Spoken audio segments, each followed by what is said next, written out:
Hello everyone, I am again coming up with another video on Haryana Judicial Services Examination. The notification is out. You can check out the link in the description box to the official notification. I just saw that notification in the Tribune newspaper of today, 14th of January 2021. Page number, it was 16 or 17. So without any further ado, let's move into the video directly. सबसे पहली चीज़ तो हरियाणा के लिए prepare कर रहा, judicial services के लिए prepare करते हैं, उनको ये पता है कि प्री मेंस और इंटरव्यू 3 स्टेजेस में ये एग्ज़ाम होता है. और अगर हम सीट्स की जल्दी जल्दी बात कर लें तो ये सीट्स जो निकली हैं ऑफिशियली वैकेंसी के अंदर जनरल कैटेगरी के लिए it's 156 and the total number of seats which was there was 239. That's a huge number of vacancy out there. And apart from this, the application will start from 15th of January 2021 from the morning at around 9 a.m. and you can go to the official website of the particular hpsc.gov.in and from there you can get the link to the application form. Apart from this, the last date or the closing date of the application form is 15th of February 2021 at around 11:55 PM.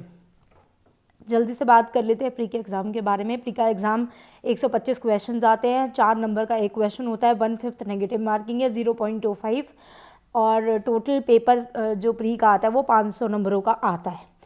उसके syllabus के बारे में बात करें तो syllabus में code of criminal civil procedure, Indian contract act, partnership act, sales of goods act, specific relief act, Indian evidence act, Punjab courts act, Haryana urban control of rent and eviction act 1973, Hindu law, Muslim law, law of registration, law of limitation, Indian penal code, criminal procedure code, current affairs, some Indian legal history and the constitutional developments.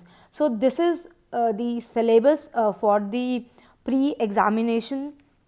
अब pre में कम से कम 350 plus marks लेके आने. 350 plus का मतलब उसके ऊपर ही जाना चाहिए स्कोर आपका, उसके नीचे जनरल कैटेगरी का स्कोर नहीं जाना चाहिए. 350 प्लस 400 तक मान के चलो तो प्री क्लियर होगा, वरना नहीं. नेगेटिव मार्किंग है, ये हमेशा याद रखना. और इसके लिए स्ट्रैटेजी जो भी है वो भी मैं डिस्कस करूँगी आगे. But before discussing about the strategy, हम प्री के बारे में ज़रा देख लेते हैं कि कितने नंबर का प्री होगा. तो प्री कुछ 900 नंबरों का होता है, जिसमें कि civil law 1, civil law 2, criminal law. Paper 4 is English, paper 5 is language, Hindi language paper.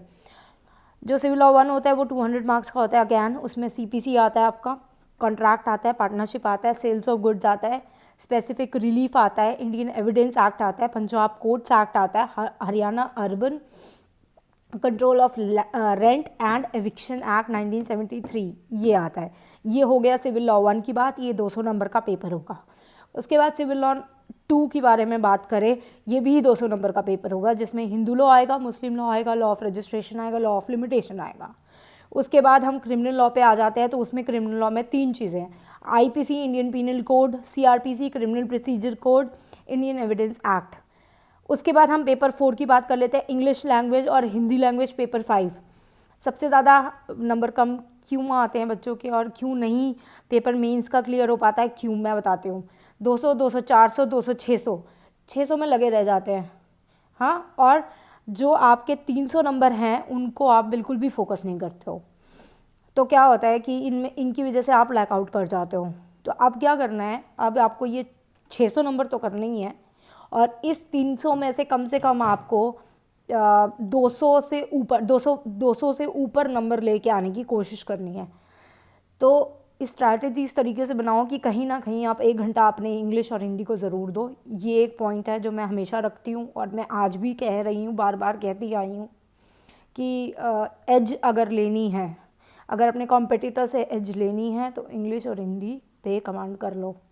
क्योंकि लॉ तो सब लोग लिखेंगे, लॉ तो सब लोग करेंगे, जर्नल कॉमन पेपर है, लेकिन जो एक्स्ट्रा एज वाली चीज़ें आती हैं, एक्स्ट्रा मार्क्स और खींचने की बात होती है, वो सिर्फ़ और सिर्फ आप लैंग्वेज पेपर से और ज़्यादा अच्छे से खींच सकते हो.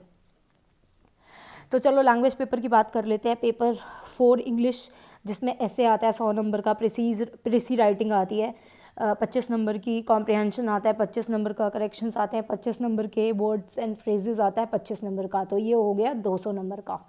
उसके बाद अगर आप लैंग्वेज पेपर की बात करो, पेपर 5 जिसमें आपका कॉमन जो आपने 10वीं क्लास तक, 9वीं 10वीं तक आपने हिंदी पढ़ी है, वो बेसिक से हिंदी, उसके अलावा translation of English passage to Hindi passage. इसके लिए आप क्या कर सकते हो, एक पॉलिटिकल साइंस की, कॉन्स्टिट्यूशन लॉ की, बेसिकली 11th-12th की जो किताब होती है CBSE की, NCERT की, वो ले लो। दोनों इंग्लिश हिंदी वर्जन, इंग्लिश इधर से देखो, हिंदी उधर से पढ़ो या लिखो, और धीरे धीरे करके अपनी प्रैक्टिस कर लो इंग्लिश से हिंदी में, और बहुत इजीली हो जाएगा। नहीं तो कॉन्स्टिट्यूशन का बैराक ले लो, बायलिंगुअल बैराक खरीदो, जिसमें हिंदी इंग्लिश दोनों लैंग्वेजेस होती हैं। कोशिश करो इंग्लिश को हिंदी में खुद से ट्रांसलेट करो। 15 से 20 मिनट अपने पूरे दिन के इसमें देने हैं, एक कॉपी अलग बना लो। उसके बाद ये आता है 20 नंबर का आपका, क्योंकि इसमें अगर आप 15 से 16, 17, 18 नंबर तक ले आए तो बहुत अच्छे नंबर लेके आओगे। उसके बाद गद्यांश पद्यांश फिर 30 नंबर का होता है। फिर हिंदी ऐसे, इडियम एंड करेक्शन, ये पूरा 50 नंबर का होता है। तो कुल मिला के ये आपका 100 नंबर का हिंदी का पेपर हो गया। तो ये हो गया इंग्लिश हिंदी मिला के 300 नंबर का, और बाकी हो गया आपका 600 नंबर का, ये हो गया 900 नंबर का। उसके टोटल होता है 1100 नंबर का। तो इंटरव्यू वाले जो इसके बाद जो इंटरव्यू के लिए मार्क्स बचे हैं, वो सारे इंटरव्यू के फेस के लिए होते हैं। तो ये था सारा का सारा जुडिशरी, हरियाणा जुडिशरी के बारे में। अब इसमें एक चीज़ और है, आपको जो मेंस और इंटरव्यू है उनके नंबर कम से कम आपको दोनों के मिला के 550 से ऊपर, 550 प्लस, तो मेंस के पेपर में, और कुछ अराउंड 100-150 प्लस, तो टोटल लगा के चलो 650 प्लस मार्क्स लेके आओगे तो बहुत अच्छी रैंक पे भी आओगे, और बहुत सिक्योर्ड भी रखोगे अपने आप को, बहुत अच्छी रैंक आएगी, और अपने आप को सिक्योर भी कर पाओगे। तो ये ध्यान में रखना कि तुम्हें किस तरीके से पेपर के लिए तैयारी करनी है, जिससे कि तुम एटलीस्ट इतने स्कोर तक पहुंचो कि तुम सेफ़र साइड पे हो, सेफ़र जोन में हो। तो ये जब मैंने प्री का बोला 350 plus, you are on a safer zone, आपको कोई दिक्कत नहीं होगी, आप क्लियर करोगे 110%। अगर उससे ऊपर आपका स्कोर बनता है तो ऐसे ही मेंस और ऐसे ही interview. So all the best and start your preparation, because अभी नोटिफिकेशन आउट हुआ है, ऑफिशियल डेट भी आ ही जाएगी, ज़्यादा दिन नहीं होंगे। तो हम एक्सपेक्ट कर सकते हैं अप्रैल, मार्च अप्रैल मई तक इसका पेपर फाइनली हो जाएगा। Okay, till then stay connected, keep liking, sharing and subscribing to my channel. Thank you.